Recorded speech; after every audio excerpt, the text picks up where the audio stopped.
Everyone, it's Wednesday, August 6, 2014, convening the meeting of the Urban Renewal Commission. Take roll call. Commissioner Mom? Here. Commissioner Smith? Here. Commissioner Benville? Here. Commissioner Neely? Here. Commissioner Roth? Here. Commissioner Megalberg? Here. And Chair Polly. Here. Are there any citizen comments? Hearing none, is there any reason not to adopt the agenda? Hearing none, consider agenda adopted. Moving on to general business, 14-432. Amendment to number 1, the personal services agreement with Bricks Contracting LLC for the Amtrak station project. Staff report. Thank you, Madam Chair. This is the first amendment to the train station project. As it was pulled from a previous meeting due to the fact that it was considered a BOLI. We had determined it was considered a BOLI project, so we asked the contractor to go back and give us an estimate for prevailing wage. And that's what you have before you tonight. We did have to make an amendment on the project to accommodate for the future tenant. We were operating within a pretty limited budget that didn't, with the design, it didn't work with the tenant, so we went in and made some modifications.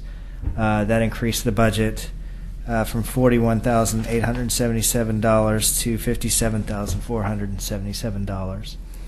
At which subsequently we took it back to get a prevailing wage estimate for BOLI standards, which increased the project for about 20%, which leaves a total of $72,031. Some of the reasons for the increased project budget initially are additional demolition, additional carpentry, some spray foam insulation that needs to be installed, additional drywall, fire alarm and panel that includes monitoring, additional electrical, and then the prevailing wage. So the funds are budgeted for this project, and I'll just leave it open for questions. Okay, the funds are budgeted for the 72 or the 72. Okay. We do have funds available. Are there any questions? I'm just excited to see it moving forward. Me too. And I would mention the future tenant is here tonight in case you have any questions about his needs for the project. And Eric, I have a question. Sure. So as far as we can see, there's going to be no more surprises or no more increases. This is what it is? This is it. They're ready to go. Okay. And my biggest concern was that you had enough budget for this. We quite do. a bit of an increase. Well, we have some in the contingency that will cover it. In the contingency for this project? Not for this project, for the overall urban renewal budget. We do have a line item that it was in there kind of for the cove, for the contribution that's not going to be utilized, which can be used for this. So we don't have the funds in that specific line item for this project, but we do have funds within the overall urban renewal budget. I guess, of course, we're in a biennial budget cycle, so we're more than halfway through our biennial cycle, right? Right. So that contingency applied for the 2-year period. Yes. How much is left in the contingency after this, or do you know offhand? We have roughly about $180,000 left after this. Okay. After this, okay. Okay. Okay. I invite you forward to come speak if you'd like to, Blaine.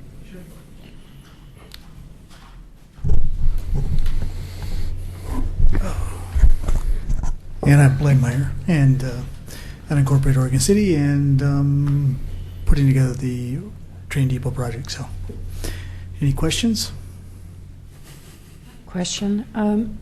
Assuming that the commission approves this increase, how soon could the work get started? How soon will it be completed? And when would the business be operational? Good question. The demolition they have until the end of September? End of September. Mm-hmm. And so then we would need a couple of months to put in our tenant improvements, probably between $100,000 and $150,000 worth of tenant improvements. So pretty much we'll probably do a soft open in November and then grand opening in spring. So. If I might, just to confirm, there will be built-in space for people waiting for the train service. Shelter. Absolutely, yeah. So this is really a dual-purpose project. It's going to help increase operations of the train station as well as provide a business. Correct. There will be a bistro, bike lounge, a meeting space, also a space for, of course, the Amtrak patrons. In other places where we'll also have a volunteer program that will greet all passengers coming on and off the train.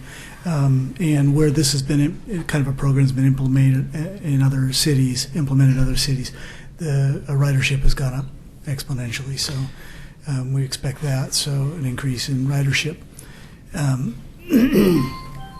So we'll also have a tour and rental company there as well. So and then other unnamed companies that want to rent space to either advertise or display their products. So we're looking particularly for local Oregon City vendors.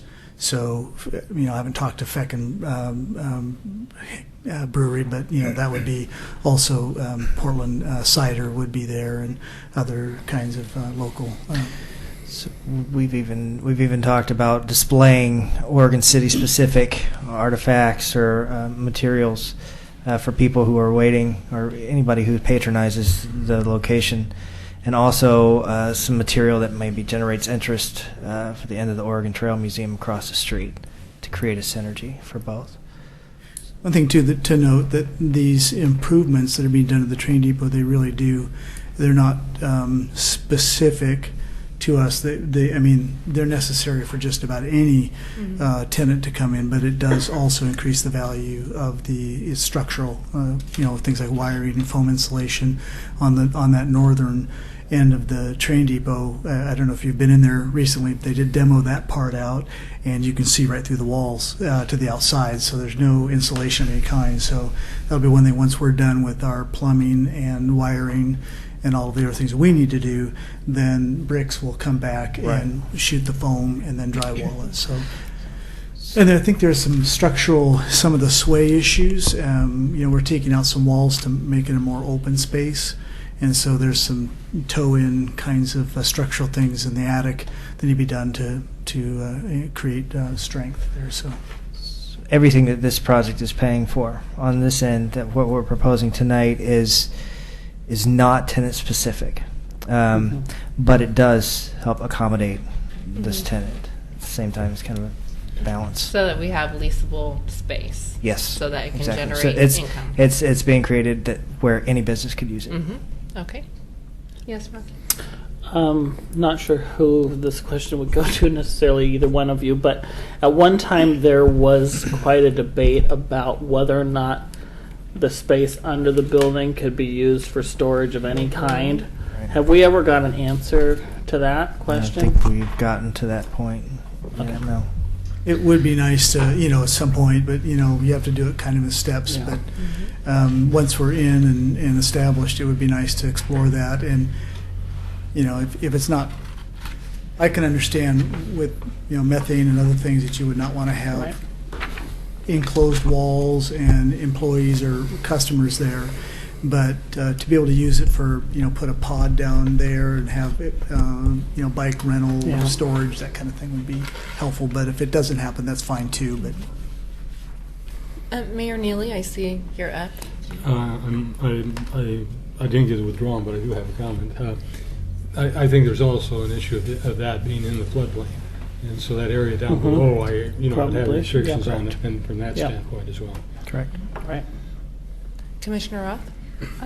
When these upgrades are finished, will it be a seismically rated building?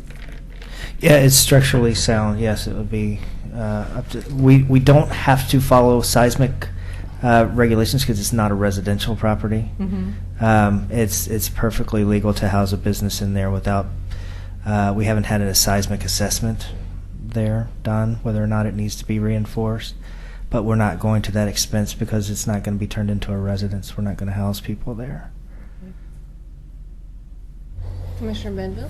So is the intent is that the building would be open at the same time that the train would stop? Correct. So every day, 7 days a week? Is there also potential to put even some minimal tourism information, some maps, some? Absolutely. Yeah, I mean, the overall goal really is, I've said this before, that First City Cycles, which is the bike shop that I own, really that's enough for me. And, we could easily put a, bar or, make amenities available to customers there, bikes and rentals. What I really saw the opportunity for at the depot is to make that tourism central. Really a focal point for tourism, cycle tourism in particular, but not exclusively. So, and I think I mentioned this, some of the things we want to do collaboratively with Travel Oregon, Clackamas County Tourism, they call routinely and ask, when is this going to happen? So they want to start promoting it. But, with Sam Drivo and Energy Kayaking, we've talked, and, we'll put together a paddle and pedal tour, for example. So you paddle down to Portland and hang out at the waterfront there, and then pedal back to Oregon City, and then enjoy a nice coffee or microbrew or something there. So, we just hope to make that a place. We're also working on projects like Mildred Bar Bike Park, upgrading that. Of course, there's the Clackamas Park skate and bike park. Mill Creek Canyon, Metro has agreed. They voted to dip their toe in the water with mountain bikes at Mill Creek Canyon. So it won't be anything close to Sandy Ridge or some of the more developed Post Canyon out in Hood River, but something that we can promote in terms of an overall tourism package for cycling and outdoor activities. So the train depot really is a key part of that. Well, it seems like it's been a long wait for this train depot thing, but It you've has been. busy working on your business plan, so that's great, and making connections. So we look forward to seeing that. Eric, did you have something? I just want to add on to my response to Commissioner Ross' question. We have had a building inspector there to assess the property, and he has seen no issues regarding that. So. Okay, and I have one more question for you, Eric. Have our new commissioners seen the lease, and where are we at with that? Have we approved it, or we've just seen a draft of the lease going into this, or is that more to come? You've agreed on the terms of the lease. I did bring those before the commission, and so we've tweaked a couple of things, but it has nothing to do with the actual term of the lease. Okay. Of what we agreed on. It's just some minor adjustments, and so that will be coming to the commission at the next meeting to approve and sign. Great. Because I think that the lease agreement, that's why I asked about it, it was going to be open at the time the train stopped every time, because I think that was a little bit questionable at the time that I looked at it. Yeah, I just wanted to cover bases and make sure that our new commissioners saw the lease and that's all squared away. I'd like Okay, to great. move to authorize the city manager to sign revised Amtrak station project personnel services agreement with Bricks Contracting LLC. I'll second. Okay. Were you able to? Thanks. No. You can My make a motion computer. and all that. Oh, there you go. There we go. Okay.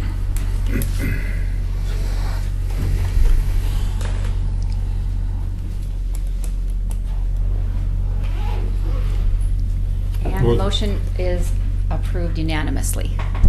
Thank you. Thank you. Thank you.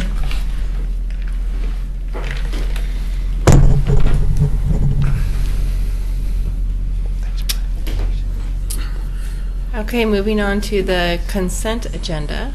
Move to approve. I'll second.